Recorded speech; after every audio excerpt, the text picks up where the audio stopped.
In the previous video, entitled The Only Begotten Daughter Theology is a New Religion That Stands Against Adamic Authority, we established that the Only Begotten Daughter Theology, or OBD, promoted by Mrs. Hak Ja Han and Unification Church Clerics, is a complete rejection of the divine principle, the messianic mission, and Adamic authority.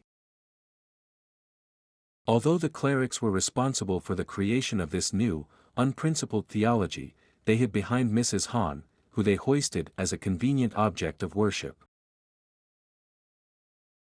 This enabled her to promote an unprincipled theology, to negate the identity and lifelong messianic work of the Adamic figures. In the first video of this series, entitled Causes of the Unification Movement's Division, we also saw that Reverend Sun Myung Moon condemned Unification Church clerics just months before his passing, calling them worse than Lucifer. On that day, Reverend Moon leveled judgment, saying that the clerics had done away with Reverend Moon's family, especially the one son he recognized as the fourth Adam and his successor, Dr. Hyun Jin Preston Moon. In doing so, Reverend Moon was not only lamenting the egregious damage done to the true family, and especially attacks against Dr. Moon, he was also putting on record that the clerics were guilty of destroying his holy marriage, and thereby thwarting God's providence. 너희들한테 천만 대 빚을 산채로 모래 갖다가 물고 죽여도 자기 아들들의 부를 수 없는 비참한 그 아들딸 중에서 모아가지고 부모님도 와서 부모님 아들딸까지 묶어가지고 밟아 치우든 마음대로 세상에 너들 같은 데가 없었어. 누세울보다는 더 무서운. This series on the truth of the Unification Church clerics will be presented in 3 chapters. The present chapter covers Reverend Moon's providential mission and the clerics' refusal to align with it. The following chapter examines the theological distortions utilized by the clerics to advance their version of the Unification Church. And the final chapter will explain the tragedy the clerics unleashed, explaining the details of how they betrayed Reverend Moon, his family, and the Unification movement.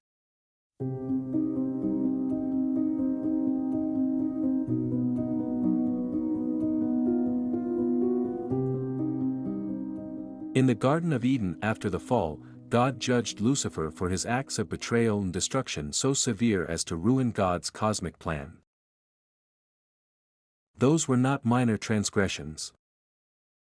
The Bible reads, So the Lord God said to the serpent, Because you have done this, cursed are you, above all livestock and all wild animals. You will crawl on your belly, and you will eat dust, all the days of your life. And I will put enmity between you and the woman, and between your offspring and hers.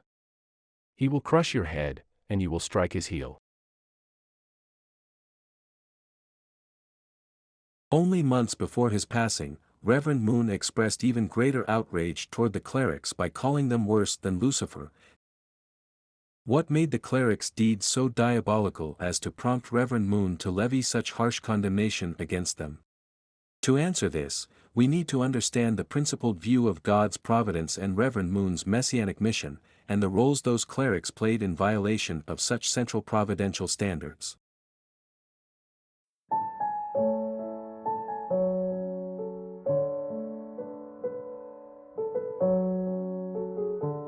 From the principal perspective, the Messiah comes to fulfill the purpose of creation, which is to establish God's substantial true family on earth. In addition, he must restore the failures of the 2 generations of the original family, that is, the failures of Adam and Eve, and the failures of Cain and Abel. This is to set the proper precedent of a God-centered family, in which each member of the family attends God in his or her respective role and proper order. This restorative model is critical, because this was what was lost during the fall. On this foundation, the Father and the Son must stand in absolute unity with God, and together establish the 3 generations of vertical standard and tradition, as the precedent for the rest of humanity. Reverend Moon explains. God grows as the king of the spiritual kingdom, Adam grows as the king of the earth, and Adam's son grows as the king of both the spiritual kingdom and of earth. The three great kingships are perfected at the time when Adam and Eve give birth to their sons and daughters. God represents the grandfather, who represents the spirit world. Adam and Eve, the parents, represent the present. These things connect this way, past, present and future. Sons and daughters, who represent the future, are born through Adam and Eve, who represent the present. Thus, that which has been divided from the origin must come back and be reunited. Through this vertical axial line, God extends His grace and blessing to all families, seeking to invite God into their lives. Reverend Moon called it the three great kingships. Reverend Moon said, "The four great realms of heart and the three great kingships need to be perfected. The grandfather stands in the place of God. The father is the center of the second generations, and so he would be the king of families in the world. Over time, there will naturally arise one global extended family of peace under God, a true sovereignty of God. True family is a public family that seeks to embody true love, living and sacrificing for the greater good, and thereby manifesting God's truth, righteousness, and goodness. It is not merely Reverend Moon's own personal family, but is the core instrument of God's providence of restoration for humanity. True family also serves as a living blueprint for all individuals and families, by demonstrating proper attendance to God, and true love for God and humanity.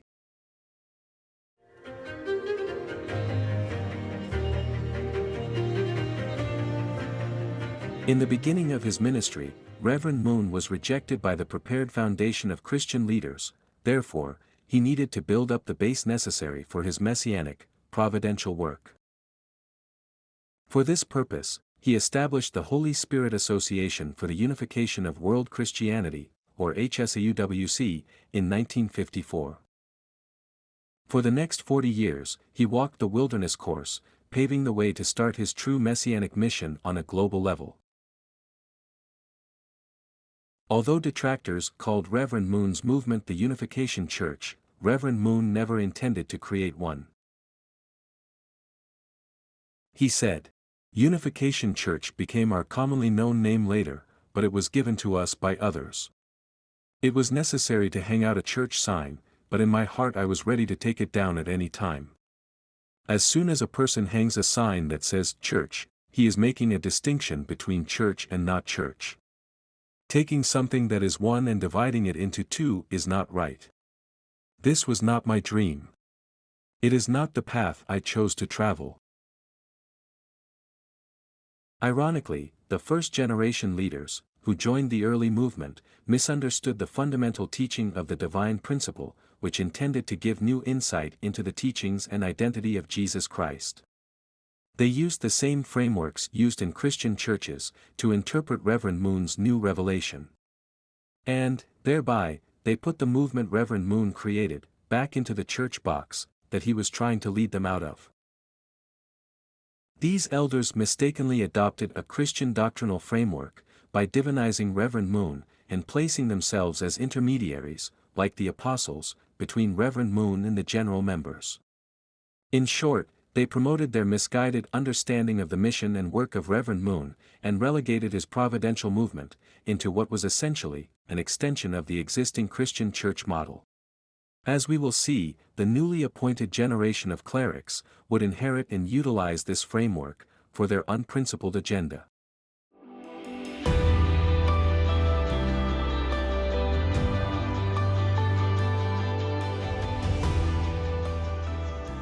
Reverend Moon taught that his true messianic mission was to uplift human spiritual consciousness and raise God-centered families through the blessing movement, so that they could directly participate in co-creating with God, His kingdom of heaven on earth.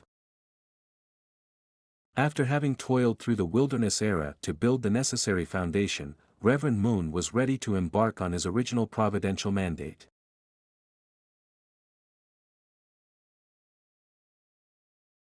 On the 40-year anniversary of HSAUWC, he directed that the Unification Church organization be dismantled. And in 1996, he created the Family Federation for World Peace and Unification, with the charge to raise a federation of God-centered families, who could take ownership in building his kingdom, through the blessing movement. The blessing is a new covenant with God, where spiritually mature men and women commit to creating God-centered families that can uphold His truth, righteousness, and goodness, and where they work together to establish His sovereignty, as one family under God. Reverend Moon taught that all the walls of race, nationality, and especially religion, separate mankind, and cause conflict and upheaval within the human family. To truly realize a peaceful world centered on God, all people must come out of their identity-based boxes, and recognize one another as sons and daughters, of one common parent, God. Thus, the end of the church-era mandate was a clarion call for all people of faith, to return to their root spiritual identity as God's children, and separate themselves from their fallen pretensions, that were connected to the age before the coming of heaven. This new providential age, called Chanel Cook, centered upon the blessing movement, would aspire to create God-centered families, leading to God-centered nations, and a God-centered world, and thereby fulfill the dream of building one family under God.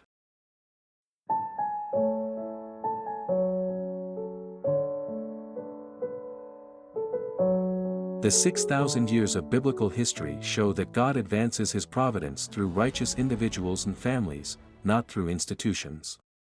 Noah, Abraham, Jacob, Moses, and Jesus and their families are but a few examples. In fact, institutions were often the greatest impediments to God's providence, acting against the providential figure of that time. God's champions are moved by their original minds, and driven to do good, based on a strong moral sense that seeks truth, righteousness, and goodness. But institutions are devoid of a conscience. The Unification movement is a charismatic, messianic, providential movement, in which the central Adamic figure, who as God's true Son, has no connection to the fall, guides its organizations and foundations to further their providential objectives. The fact is, Reverend Moon inspired the creation of hundreds of entities and organizations throughout the history of the movement. None of these institutions could determine providential priorities on its own, let alone supplant true family, and especially the Adamic figure.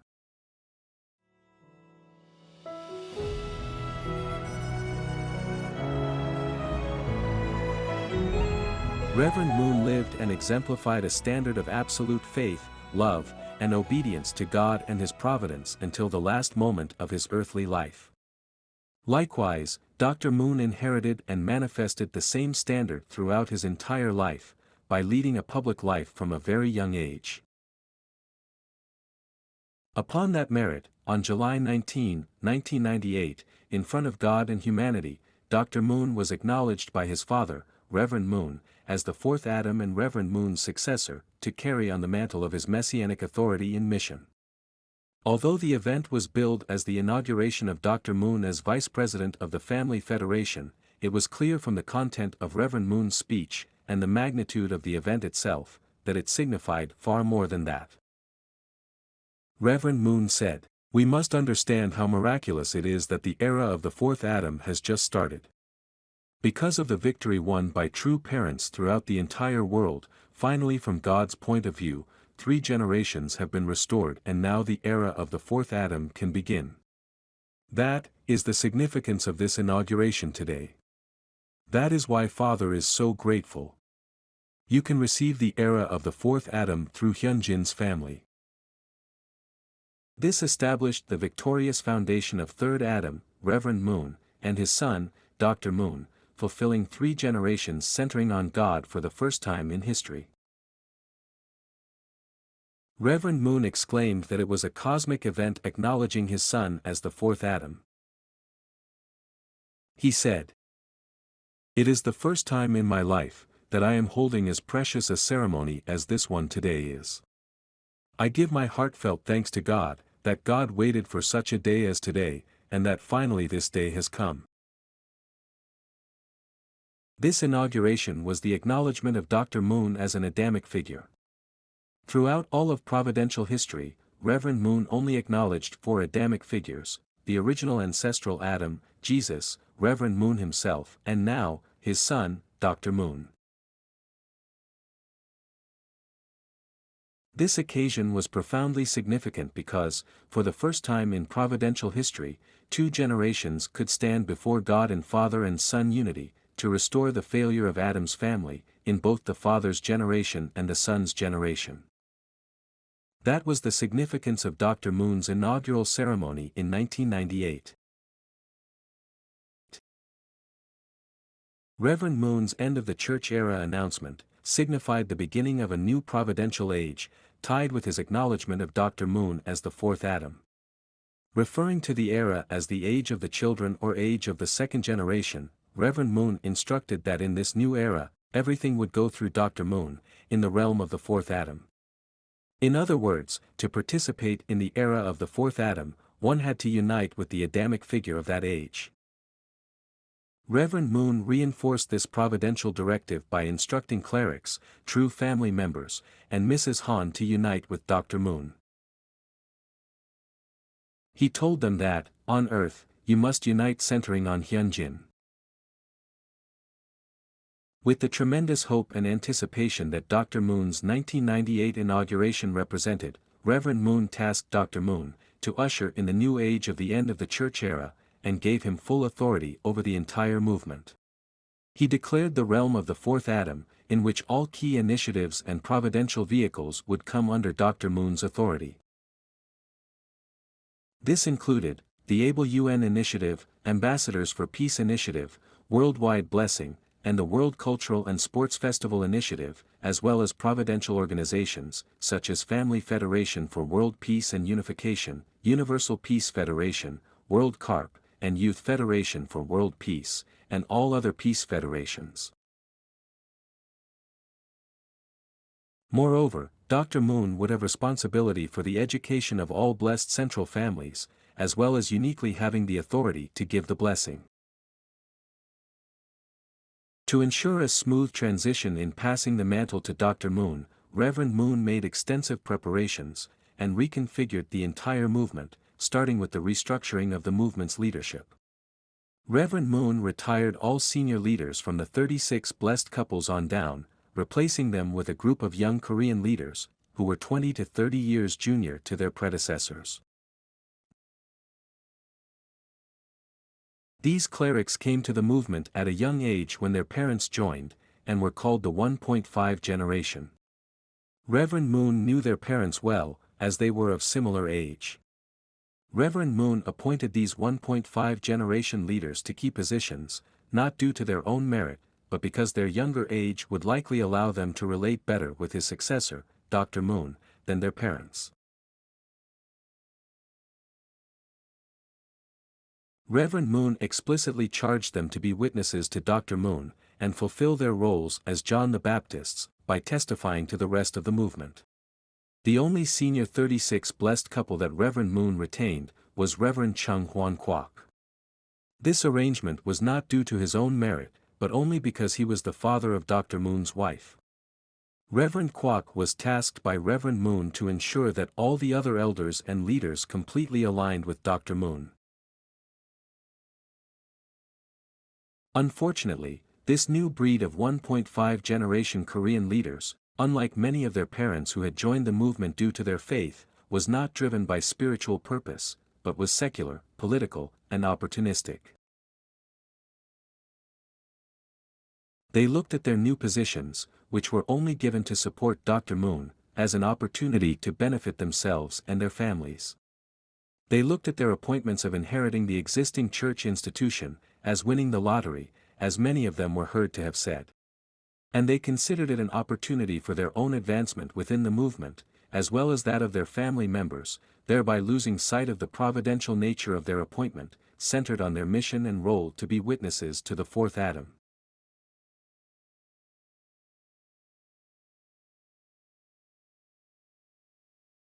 When Reverend Moon announced the end of the church-era mandate, these newly appointed clerics flat-out rejected it.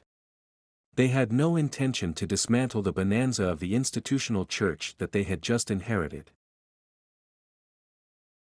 The clerics saw Dr. Moon as a major threat, because he was sincerely aligned with God and his Father, to usher in this new providential age, and because they knew he would wholeheartedly devote himself to implementing that providential agenda. They understood what Dr. Moon's new leadership implied for the church, and the institutions that they now controlled. Therefore, they did everything they could to undermine him and his authority, and to promote the idea of an institutional church. As we will later see, they concluded that the only way to advance their satanic agenda was to infect and poison other members of Reverend Moon's family, as well as members of the movement.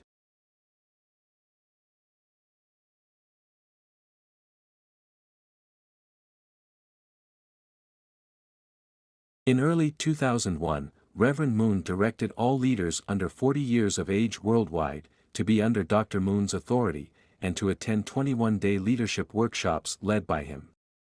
When it became evident that some leaders were older than 40, Reverend Moon modified his direction to include all leaders under 48 years of age to be under his son, which was essentially putting the movement's entire leadership under Dr. Moon's authority.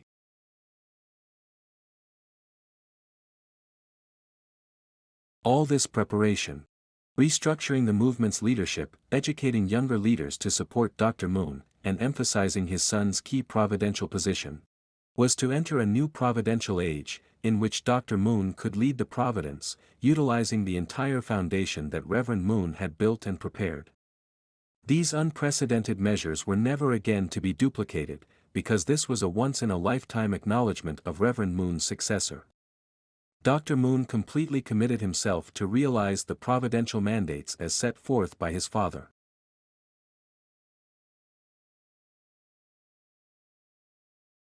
From 1998 to 2008, Dr. Moon led the movement in advancing these goals through many initiatives, including 1. Clarifying the ultimate purpose of God's providence of restoration, which is to create one family under God, the end goal that was never understood by members. 2. Educating blessed family members on their providential identity as extended members of the true family, centered on the vertical axial line of God, true parents, and true family, and thereby their responsibility to humanity, as witnesses and co-creators to God's substantial work in building a world of peace. 3. Creating a moral and innovative leadership culture, starting with the leaders, in order to battle the corruption, nepotism, and incompetence that was pervasive in the movement. 4. Revamping and realigning disparate movement organizations, to work together effectively towards providential objectives. 5. Generating the resources necessary to support global-scale initiatives, by restructuring unprofitable businesses, and improving organizational efficiencies. 6. Working with major faith-based organizations and leaders, to galvanize global faith communities, to share in the vision of one family under God. 7. Leading the charge to restore nations based on the concept of God's sovereignty, which champions the ideas of human freedom and human rights, and thereby working with national governments to establish peace in their respective regions, based on the vision of one family under God. Both Reverend Moon and Dr. Moon made God's dream their own, and committed every fiber of their beings, working tirelessly to achieve new providential milestones to fulfill that goal. By 2008, Dr. Moon had brought the Unification movement to remarkable new heights.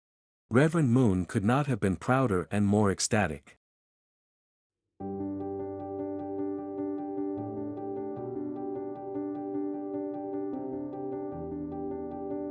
In this chapter, we are coming to understand Reverend Moon's aspirations for a unification movement, reborn in the dawn of the end of the church era, with his son, Dr. Moon, by his side.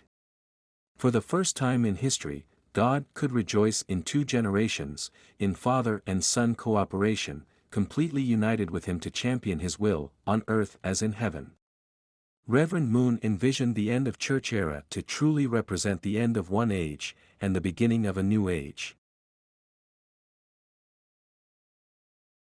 Yet, as we will see in the 2 upcoming chapters, the clerics were the primary instruments of Satan, promoting a church that they created, with the ultimate agenda of establishing substantial apostolic succession, for their own secular benefits. Maintaining the church structure was essential to their arrogant apostolic ambitions. The clerics not only attempted to dislodge Reverend Moon's plan for lineal succession centering on Adamic authority and the restoration of Adam's family, but they also directly attacked the messianic mission of Reverend Moon and Dr. Moon, in substantiating God's providence on earth. In that process, they also destroyed Reverend Moon's marriage and family. Reverend Moon correctly called them out for who they are. Worse than Lucifer. Had they fulfilled their own portion of responsibility to align with Reverend Moon's mandate, and to become John the Baptist figures to Dr. Moon, who was fully aligned to God's will, they would have been successful in ushering in a new providential age, where they support the 4th Adam as God's champion. But this did not happen.